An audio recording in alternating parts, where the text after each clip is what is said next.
Hello everyone, welcome back to our channel silent scholar. तो जैसे कि आपको पता है, हमने कर लिया है हमारा 11th का सेकंड चैप्टर जो कि है स्ट्रक्चर ऑफ एटम कंप्लीट। और आज हम करने वाले हैं उसके एनसीईआरटी क्वेश्चंस। तो अब आपके सामने एक क्वेश्चन फ्लैश होगा जो कि हमारे एनसीईआरटी का फर्स्ट क्वेश्चन है। तो आप वीडियो को पॉज करेंगे और उसको ट्राई करेंगे कि किस तरीके से वो क्वेश्चन सोल्व हो पा रहा है। तो चलिए अब हम करते हैं फर्स्ट क्वेश्चन।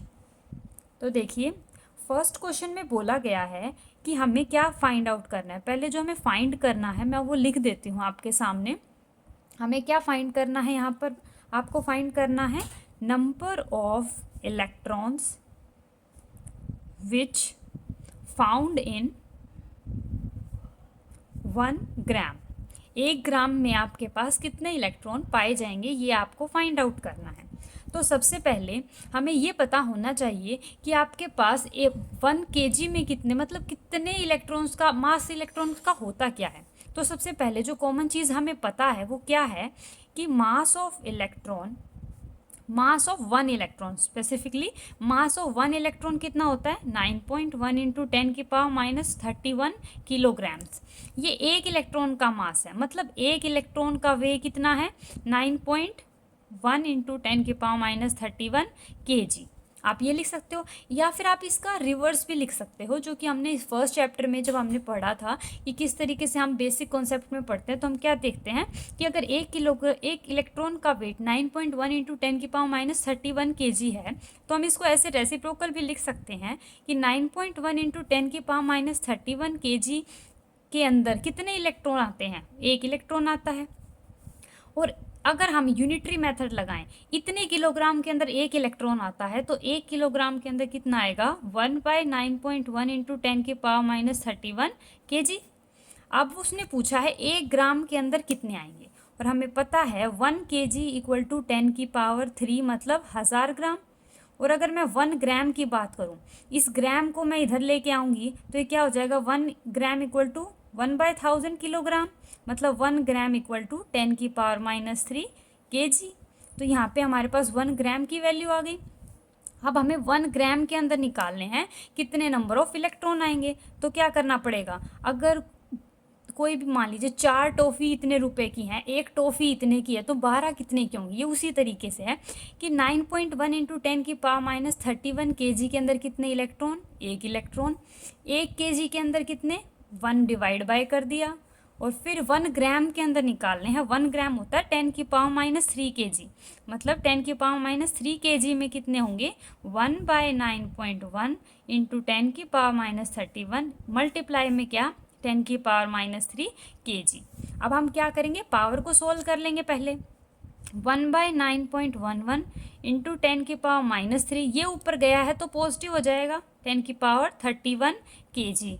kg से अब देखिए ये भी kg था और नीचे वाला वेट भी kg था, kg से kg यूनिट कैंसिल आउट हो जाएगी ना। तो यूनिट कैंसिल हो गई, मतलब यूनिट लेस है काउंटिंग। 1 इलेक्ट्रॉन, 2 इलेक्ट्रॉन, 3 इलेक्ट्रॉन, इनकी कोई यूनिट थोड़े होती है, तो इसलिए यूनिट लेस क्वांटिटी आई है। तभी हमें पता चला है कि हमारे पास आंसर क्या आया है। तो अब हमारे पास आंसर क्या आएगा, इस जब 1/9.11 को सोल्व करेंगे 0.1 के आसपास, और इसको हम और फर्दर सोल्व करेंगे तो आएगा 0.1098। और फिर 10 की पावर को सॉल्व कर लेंगे, दैट इज़ 10⁻28। अब हमें इस पॉइंट को कहाँ शिफ्ट करना है, राइट साइड में। और जैसे कि आपको पता है, जैसे हम पॉइंट को राइट साइड में शिफ्ट करते हैं 10 की पावर उतनी नेगेटिव होती है, मतलब हमें क्या करना है, अभी इसको बनाना है 1.098। तो पॉइंट कहाँ जा रहा है, राइट साइड में। और कितना राइट गया है, सिर्फ एक ही पॉइंट, तो 10 की पावर कितना लिख देंगे हम 1 इंटू 10⁻28। ठीक है। और आप हमारे पास आंसर क्या आ जाएगा 1.098 इंटू 10⁻27। तो इतने आपके पास इलेक्ट्रॉन वहाँ प्रेजेंट होंगे, इससे आप ये कैलकुलेट कर सकते हो। तो अब हमारे पास ये प्लस का 28 था, यहाँ पे माइनस आएगा, ये अब यहाँ पे प्लस का 27 आ जाएगा।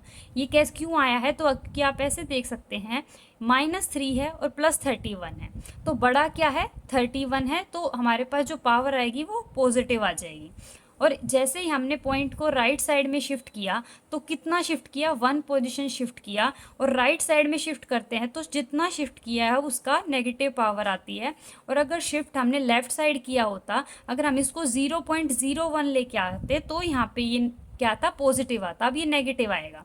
अब प्लस का 27 माइनस का 1, तो पावर क्या आ जाएगी, प्लस की आएगी, कितनी, 27। तो हमारे पास 1 ग्राम के अंदर मतलब 10⁻³ kg के अंदर कितने नंबर ऑफ इलेक्ट्रॉन होंगे, इतने।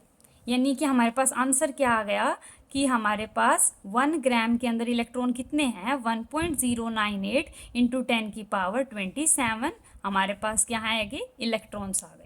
यानी कि हम स्टार्टिंग में हमसे क्या पूछा गया था क्वेश्चन में कि हमारे पास कितने इलेक्ट्रॉन फाउंड होते हैं इन 1 ग्राम के अंदर।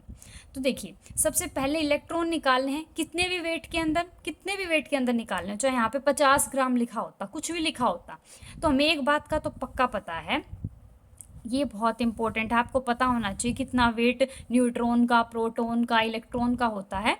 तो मास एक इलेक्ट्रॉन का कितना होता है, 9.1 इंटू 10⁻31। एक इलेक्ट्रॉन का मास कितना होता है आपको, अब देखिए इसमें हमने क्या लगाया है, यूनिटरी मेथड, अब हम इसमें अप्लाई करने वाले हैं, कैसे करेंगे वो देखिए। एक इलेक्ट्रॉन का मास इतना है, या फिर आप ये भी बोल सकते हो इतने किलोग्राम के अंदर एक इलेक्ट्रॉन लाया करता है, हमने वही किया, इतने किलोग्राम के अंदर एक इलेक्ट्रॉन आता है। तो 1 किलोग्राम के अंदर कितना आएगा, 1/this, और 1 ग्राम में निकालना है। अब ये तो केजी में था तो हर यूनिट केजी में होनी चाहिए, तो 1 किलोग्राम के अंदर कितने ग्राम, 10⁻³ मल्टीप्लाई कर दिया 10⁻³ से, किलोग्राम से किलोग्राम कैंसिल, अब एक आएगा नंबर, और नंबर ही तो चाहिए इलेक्ट्रॉन्स, 1/9.11 इंटू 10⁻31, नीचे नेगेटिव था ऊपर जाके पॉजिटिव हो गया, 31 में से 3 गए, क्या आ गया 28, वो भी कैसे, पॉजिटिव। अब पॉइंट को इधर सरकाना है, राइट में जब पॉइंट को शिफ्ट करते हैं तो जितना पॉइंट शिफ्ट करते हैं उतनी नेगेटिव वैल्यू आती है, लेफ्ट में शिफ्ट करते हैं तो पॉजिटिव पावर आती है 10 में। तो अब हमने एक पॉइंट शिफ्ट किया 10⁻⁻1 इंटू 10⁻28, 28 में से 1 गया 27। तो एक इस तरीके से हमने बताया कि 1 ग्राम के अंदर हमारे 1.098 इंटू 10⁻7 क्या होते हैं, इलेक्ट्रॉन्स पाए जाते हैं। तो चलिए अब हम करते हैं सेकंड क्वेश्चन। तो सेकंड क्वेश्चन अब आपकी स्क्रीन पे फ्लैश हो रहा होगा, तो प्लीज़ आप उस क्वेश्चन को पे क्लिक कीजिए, पॉज कीजिए वीडियो को और उसको ट्राई करने का कोशिश कीजिए। आई होप आपने वीडियो को पॉज किया होगा और खुद ट्राई करने की कोशिश की होगी। तो चलिए अब हम करते हैं सेकंड इसका पार्ट, ये फर्स्ट क्वेश्चन का ही सेकंड पार्ट है, फर्स्ट क्वेश्चन का ही सेकंड पार्ट है। ये बोलता है हमें क्या फाइंड करना है, मैं आपके सामने सिर्फ फाइंड लिख रही हूँ क्योंकि क्वेश्चन आपके सामने ऑलरेडी फ्लैश है। तो अब हम क्या लिखने, हमें निकालना क्या है, mass and charge of 1 mole of electron. आपके पास 1 मोल ऑफ इलेक्ट्रॉन का आपको mass and charge find out करना है। इसका मतलब ये कि आपको पता होना चाहिए कि मास और चार्ज कितना होता है एक इलेक्ट्रॉन पे। अगर एक इलेक्ट्रॉन का पता है तो 1 मोल का भी आप कहीं ना कहीं फाइंड आउट कर सकते हो। तो आपको पता है मास ऑफ इलेक्ट्रॉन कितना होता है, दैट इज़ 9.1 इंटू 10⁻31 kg। इसका सॉल्यूशन अब हम पढ़ रहे हैं। अब देखिए मास एक इलेक्ट्रॉन का मास है ये, एक इलेक्ट्रॉन का मास है ये। और अगर मैं आपसे पूछूं 1 मोल के अंदर कितने पार्टिकल, कितने एटम, कितने मॉलिक्यूल होते हैं, दैट इज़ एवोगैड्रो नंबर 10⁻23 क्या होते हैं, एंटिटीज़ आप लिख लीजिए, स्पेसिफाई कर लीजिए 1 मोल में इतनी एंटिटीज़ होती हैं। तो अब आपसे पूछा गया है कि 1 मोल के अंदर कितने नंबर ऑफ इलेक्ट्रॉन्स आपके पास प्रेजेंट होंगे। तो mass of 1 mole of electron is equals to 6.002 into 10⁻23 into 9.1 into 10⁻31 kg।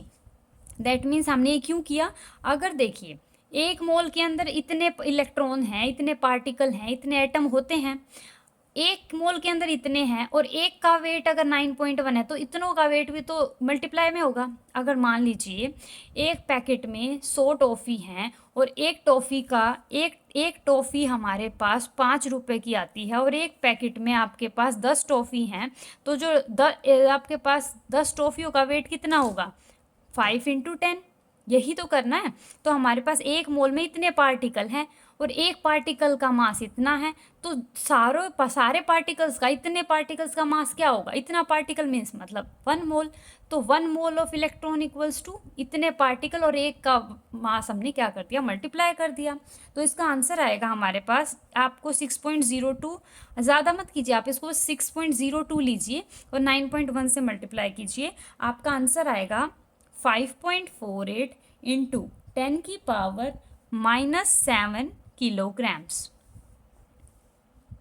ठीक है, आप इसको बस आपको सोल्व करना है, पावर्स को सोल्व करना है, आपको पॉइंट को शिफ्ट करके, अगर आपका आंसर ये नहीं आ रहा है तो आप उस पॉइंट को शिफ्ट करके देखिए, आपका आंसर ज़रूर आएगा। आगे देखिए, अब हमें निकालना है चार्ज ऑफ, देखिए हमें क्वेश्चन में क्या पूछा गया था, mass and charge of 1 mole of electron. तो हमने mass of 1 electron 1 mole of electron तो निकाल दिया, अब चार्ज निकालना है। अगर आपने चैप्टर की फर्स्ट क्लास पढ़ी होगी तो आपने कैथोड रे ट्यूब एक्सपेरिमेंट पढ़ा होगा, वहाँ हमने चार्ज ऑफ निकाला था ऑयल ड्रॉप एक्सपेरिमेंट से। तो क्या था कि चार्ज ऑफ इलेक्ट्रॉन, हमारे पास इलेक्ट्रॉन के ऊपर क्या चार्ज होता है, -1.6 इंटू 10 की पावर -19 कूलम। नेगेटिव साइन क्या दिखाता है, चार्ज, इलेक्ट्रॉन का चार्ज, क्योंकि प्रोटॉन का भी सेम मैग्नीट्यूड होता है बट साइन अपोजिट होता है। ठीक है, तो अब वहाँ यहाँ क्या पूछा गया है कि चार्ज आपको निकालना है ऑन 1 मोल ऑफ इलेक्ट्रॉन, कि आपके 1 मोल इलेक्ट्रॉन के ऊपर कितना चार्ज होगा। तो आपके 1 मोल के अंदर कितने एंटिटीज़ होती हैं, 6.022 इंटू 10 की पावर 23, इतने इलेक्ट्रॉन्स पे कितना होगा, हमें वो निकालना है। एक के ऊपर पता है, इतनों के ऊपर निकालना है, तो सिंपली क्या करेंगे, 1.6 इंटू 10 की पावर -19 कूलम को 6.022 इंटू 10 की पावर 23 से मल्टीप्लाई कर देंगे, तो आपके पास आंसर आएगा 9.65 इंटू 10 की पावर 4 कूलाम। इतना आपके पास आ जाएगा क्या, charge of 1 mole of electron. ये आपके पास क्या आया है, charge on 1 mole of electron. और जो ऊपर निकाला था वो क्या था हमारे पास, mass on 1 mole of electron. तो आई होप आपको ये दोनों क्वेश्चन समझ आ गए होंगे। ये थे हमारे फर्स्ट क्वेश्चन का फर्स्ट और सेकंड पार्ट। अब हम पढ़ेंगे क्वेश्चन नंबर 2।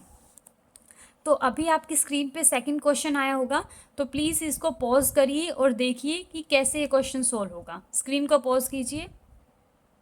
आई होप आपने स्क्रीन को पॉज किया होगा और क्वेश्चन ट्राई करने की कोशिश की होगी। तो अब हम करते हैं सेकंड क्वेश्चन का सॉल्यूशन।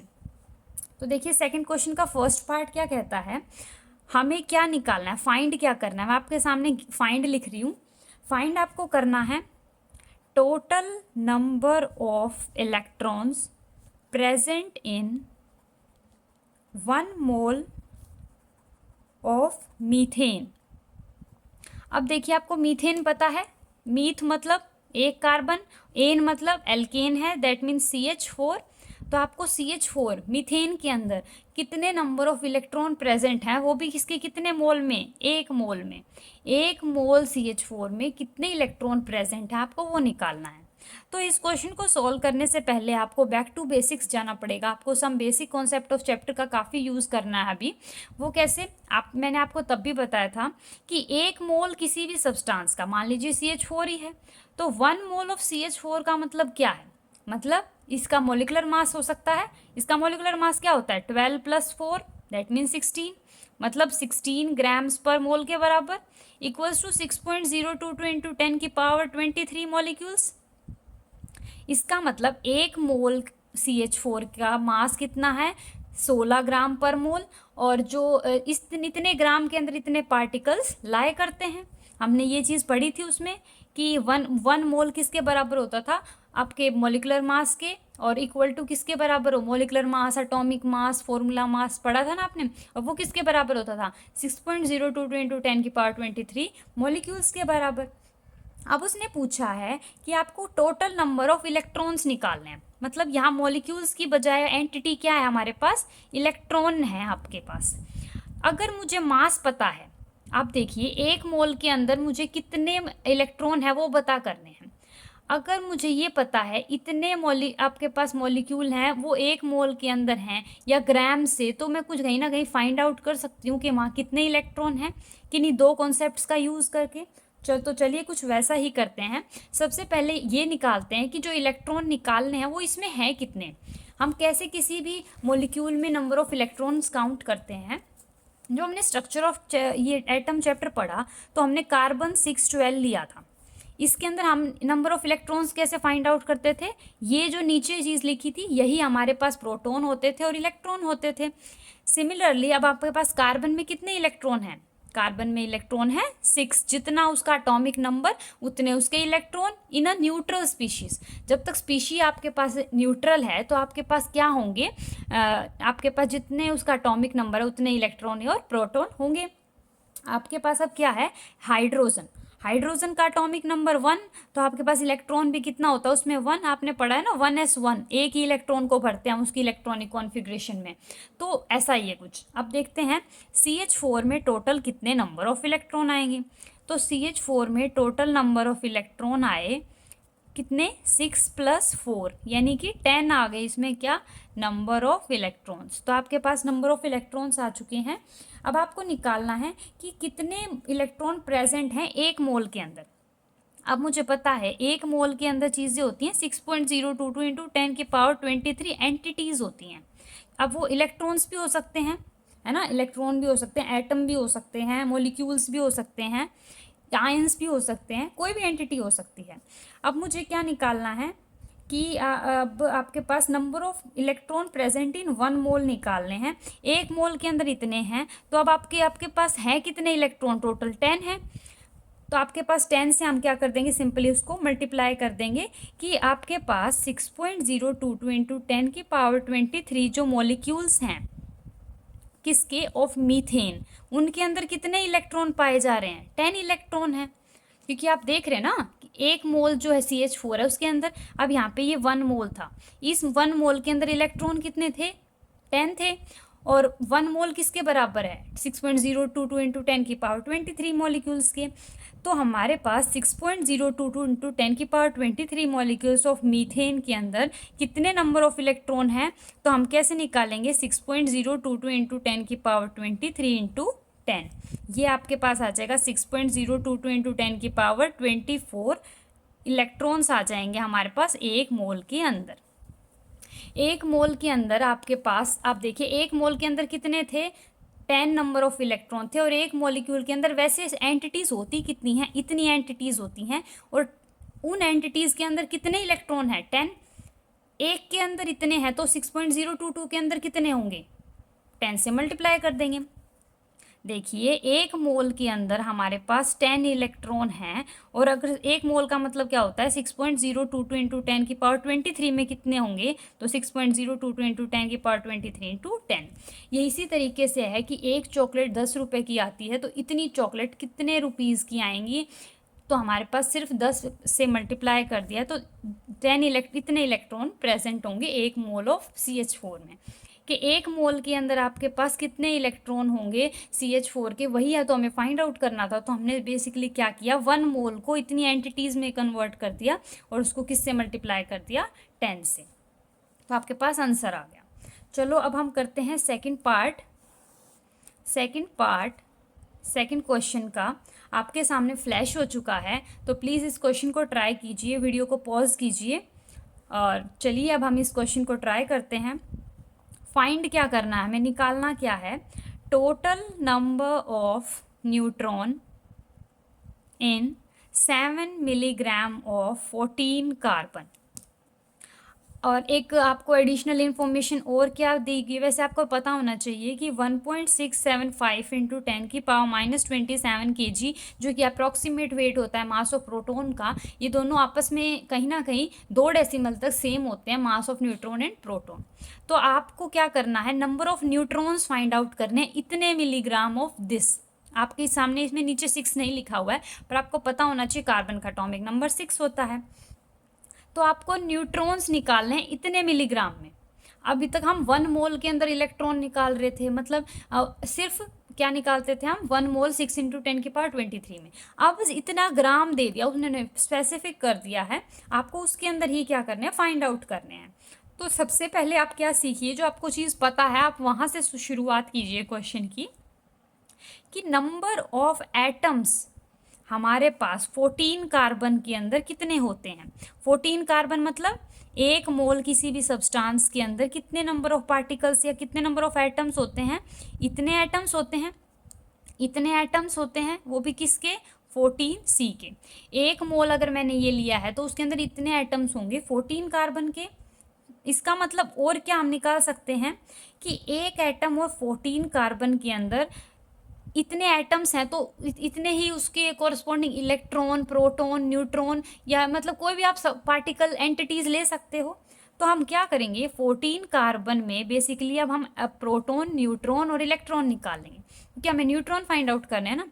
तो जितना एटॉमिक नंबर होता है उतने नंबर ऑफ प्रोटॉन और इलेक्ट्रॉन बराबर होते हैं। तो प्रोटॉन इलेक्ट्रॉन कितने हैं? 6। और मुझे न्यूट्रॉन निकालने हैं। तो न्यूट्रॉन क्या होता है? अब यहाँ पे ये जो ऊपर लिखा गया मास नंबर, ये मास नंबर सम होता है mass of proton plus neutron का।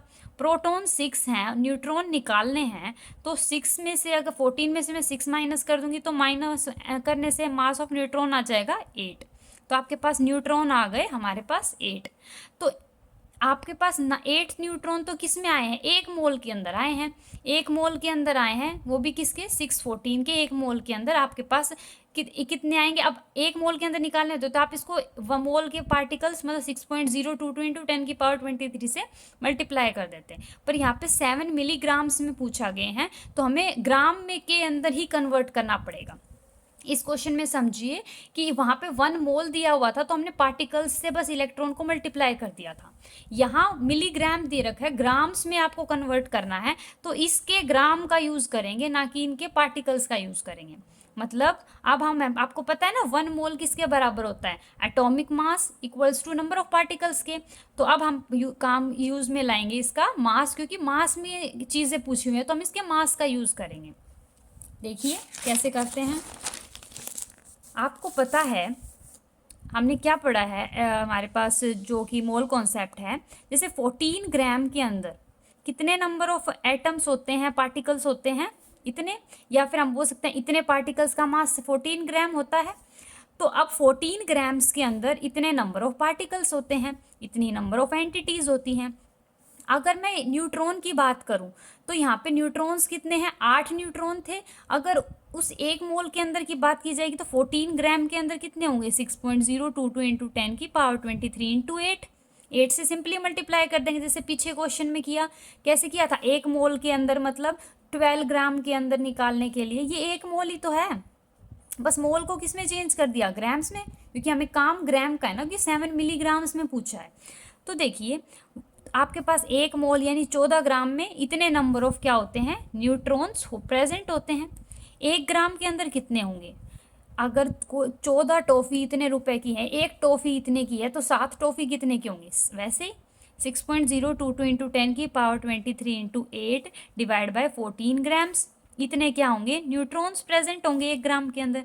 7 मिलीग्राम्स में पूछे हैं। अब देखिए 1 मिलीग्राम में 10⁻³ ग्राम्स होते हैं, ये आप याद रखेंगे। माइक्रोग्राम आ जाता तो 10⁻6 ग्राम करते। तो अब हम क्या करना है? मिलीग्राम करना है। दैट मीन्स 7 इंटू 10⁻³ ग्राम्स के अंदर कितने नंबर ऑफ न्यूट्रॉन्स होंगे?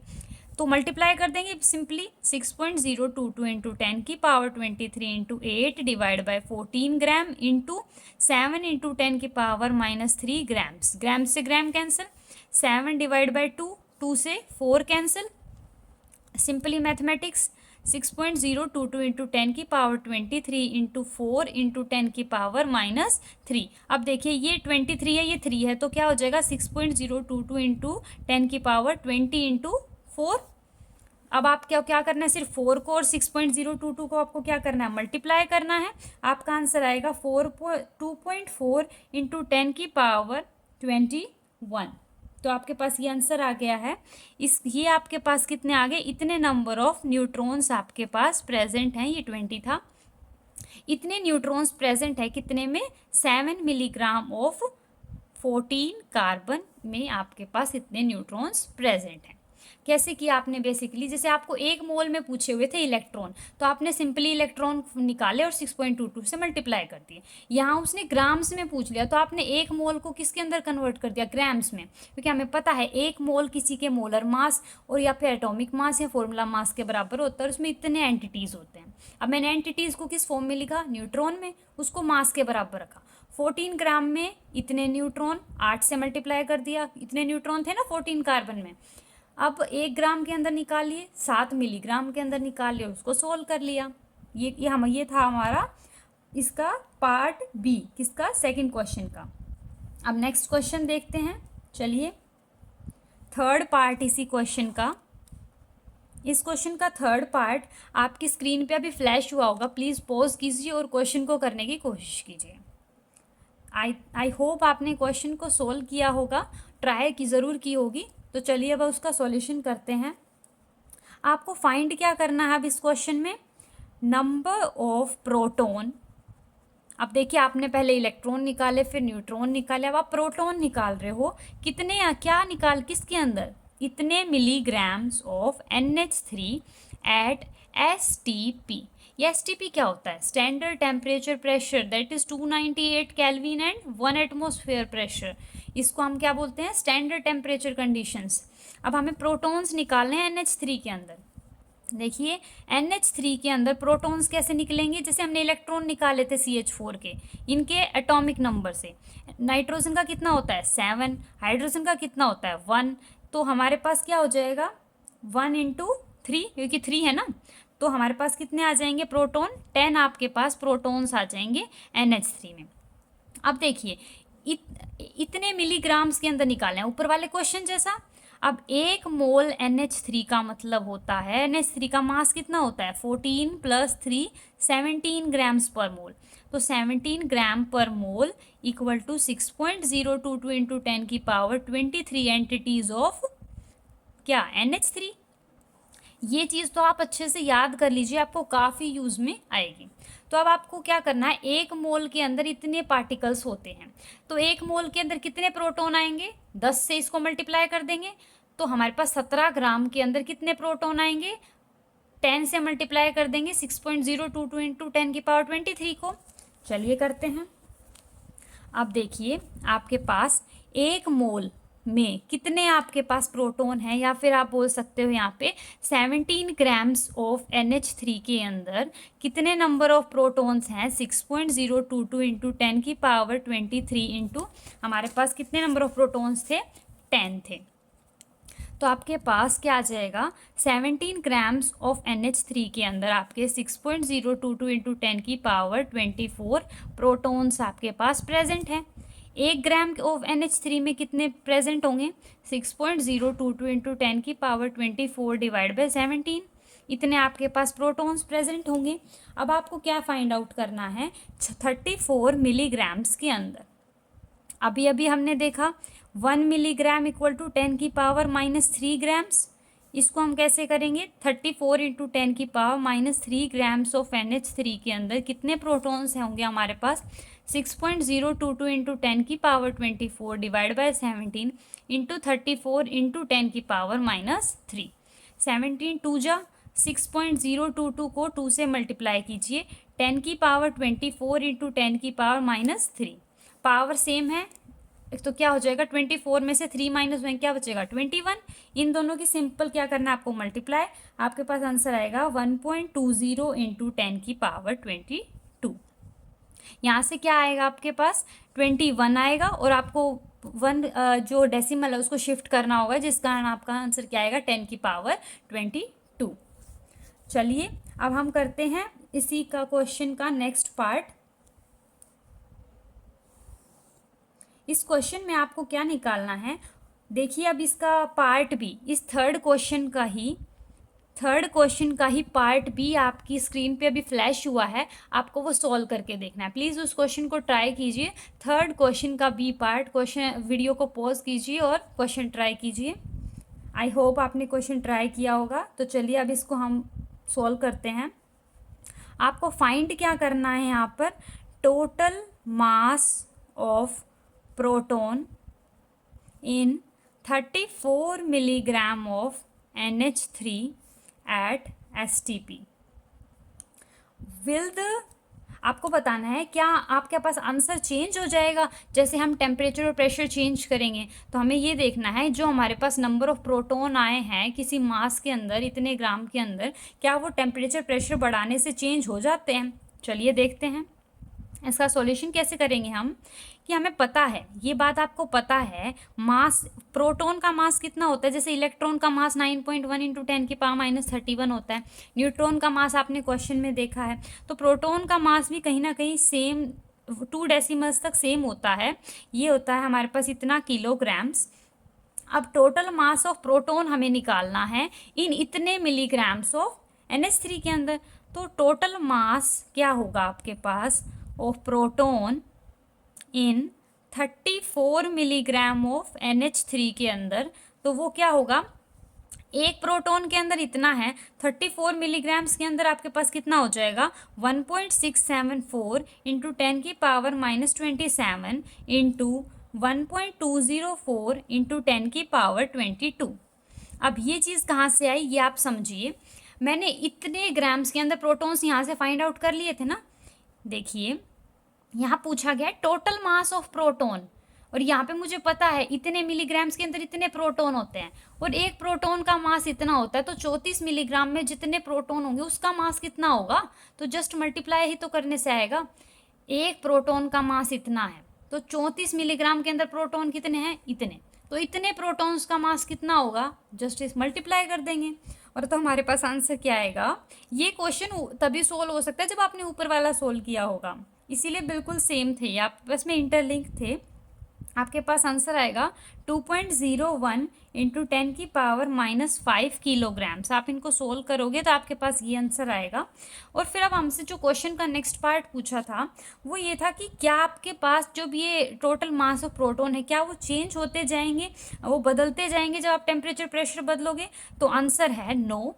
आपके पास टेम्परेचर या प्रेशर बदलने से जो अंदर की कंपोजिशन होती है किसी भी सब्सटेंस की, चाहे वो उसके प्रोटॉन्स हो, उनका मास हो, टोटल नंबर ऑफ न्यूट्रॉन्स हो, वो वेरी नहीं करते हैं, वो चेंज नहीं करते हैं। तो आप इसका आंसर नो लिखेंगे और एक्सप्लेन करेंगे कि आपको कोई भी चेंजमेंट ऑब्जर्व नहीं होती है। जो नंबर ऑफ प्रोटॉन होते हैं किसी सिस्टम में, इलेक्ट्रॉन्स होते हैं, न्यूट्रॉन्स होते हैं, यानी जो सब एटॉमिक पार्टिकल्स होते हैं वो इंडिपेंडेंट होते हैं टेम्परेचर और प्रेशर कंडीशंस के। चलिए एक इजी सा क्वेश्चन करते हैं जो कि हमारा थर्ड क्वेश्चन है, उसको अटेम्प्ट करने की कोशिश करते हैं। तो अभी थर्ड जो क्वेश्चन है वो आपकी स्क्रीन पे फ्लैश हो रहा होगा, तो प्लीज़ आप थर्ड क्वेश्चन को ट्राई कीजिए, वीडियो को पॉज कीजिए, ट्राई कीजिए और चलिए फिर अब हम उसका सॉल्यूशन देखते हैं। थर्ड क्वेश्चन में देखिए आपके पास पूछे गए हैं न्यूट्रॉन, प्रोटॉन प्रेजेंट हैं कितने कितने हैं इन स्पीशीज़ में, जो दी गई स्पीशीज़ हैं। तो आप उनको रफ नोटबुक में लिख लीजिए और करने की कोशिश कीजिए। कार्बन 613, अब देखिए कैसे निकालेंगे, आपको बताया है मैंने, जितना नीचे एटॉमिक नंबर लिखा होता है उतने प्रोटॉन उतने इलेक्ट्रॉन। तो नंबर ऑफ प्रोटॉन इसमें कितने होंगे 6, और इलेक्ट्रॉन कितने होंगे 6, और न्यूट्रॉन आपको निकालने हैं। तो न्यूट्रॉन कैसे निकलेंगे, मास नंबर से, क्योंकि मेरे पास मास नंबर क्या होता है प्रोटॉन प्लस न्यूट्रॉन, जो कि कितना दिया है 13, प्रोटॉन कितना है 6, तो न्यूट्रॉन क्या आएगा 13 माइनस 6, जो कि कितना आ जाएगा आपके पास 5। तो आपके पास 7 आ जाएगा यहाँ पे, 7 प्लस 6 13 होता है ना। तो न्यूट्रॉन आपके पास कितने आ जाएंगे 7, तो आपके पास न्यूट्रॉन आ गए 7, यानी कि आप इसमें से इसको माइनस कर दीजिए, आपके पास न्यूट्रॉन आ जाएंगे। आपके पास सेकंड पार्ट इसी का क्या है Mg1224। तो देखिए इसको कैसे सोल्व करेंगे हम Mg1224 को। नंबर ऑफ इसमें प्रोटॉन्स काउंट कीजिए सबसे पहले। प्रोटॉन्स इलेक्ट्रॉन सेम होंगे, प्रोटॉन और इलेक्ट्रॉन सेम है हमारे पास, वो कितने हैं 12, और proton plus neutron mass number कितना है 24, प्रोटॉन्स 12 हैं, तो न्यूट्रॉन्स कितने आ जाएंगे, न्यूट्रॉन्स भी कितने आ जाएंगे 12 ही आ जाएंगे। आगे नेक्स्ट क्वेश्चन सोल्व करते हैं। ऑक्सीजन 816, ये तो काफ़ी इजी है। देखिए प्रोटॉन्स हमारे पास कितने हैं, नंबर ऑफ प्रोटॉन्स और इलेक्ट्रॉन्स आपके पास सेम है जो कि 8 हैं, और proton plus neutron mass number कितना है 16 है। अब यहाँ प्रोटॉन की वैल्यू रखेंगे 8 + n = 16। न्यूट्रॉन आपके पास कितने आ गए, आपके पास यहाँ से 8 आ गए आपके पास न्यूट्रॉन्स। अब आके देखिए क्वेश्चन 4 क्या कहता है, आयरन 26 56, ये इसका एटॉमिक नंबर, ये इसका मास नंबर। तो नंबर ऑफ प्रोटॉन या फिर हम बोल सकते हैं इलेक्ट्रॉन जो कि बराबर होते हैं न्यूट्रल एटम में, that is 26। Proton plus neutron कितना है 56। अगर प्रोटॉन की वैल्यू यहाँ रखेंगे तो 56 में से 26 गए तो आपके पास कितने बचेंगे न्यूट्रॉन्स, दैट इज़ 30। तो इतने आपके पास न्यूट्रॉन्स आ गए। चलिए अब लास्ट इसका पार्ट देखते हैं, 5th part, that is strontium. Strontium का जो एटॉमिक नंबर होता है 38 एंड एटॉमिक मास इज़ 88। तो अब इसके अंदर अगर हमें नंबर ऑफ प्रोटॉन्स और इलेक्ट्रॉन्स बताने हो तो वो होते हैं 38। प्रोटॉन प्लस न्यूट्रॉन जो कि इसका एटॉमिक मास होता है दैट इज़ 88। और अगर आपको इसमें से न्यूट्रॉन पूछा जाए तो 88 - 38 जो कि हमारे पास कितना हो जाएगा 50। तो न्यूट्रॉन हमारे पास 50 हो गए। तो अब हमने कर लिए 3 क्वेश्चन सोल्व विद सम सब पार्ट्स। तो अब तक आपको इसमें से कुछ भी नहीं समझ में आया तो प्लीज़ कमेंट सेक्शन में डालना। आज की वीडियो के लिए इतना ही रखेंगे, नेक्स्ट वीडियो से हम 4th क्वेश्चन को स्टार्ट करेंगे। तो तब तक आप वीडियोस को ऐसे ही देखते रहिए, अपने दोस्तों तक वीडियो को शेयर कीजिए, लाइक कीजिए, और कोई भी डाउट आता है तो प्लीज़ कमेंट सेक्शन में ज़रूर डालिए ताकि हम आपकी क्वेरीज़ को दूर कर सकें। आई होप ये लेक्चर बहुत हेल्पफुल रहा होगा एंड आप ऐसे ही पढ़ते रहिए और चैनल को प्यार देते रहिए। Thank you and happy learning.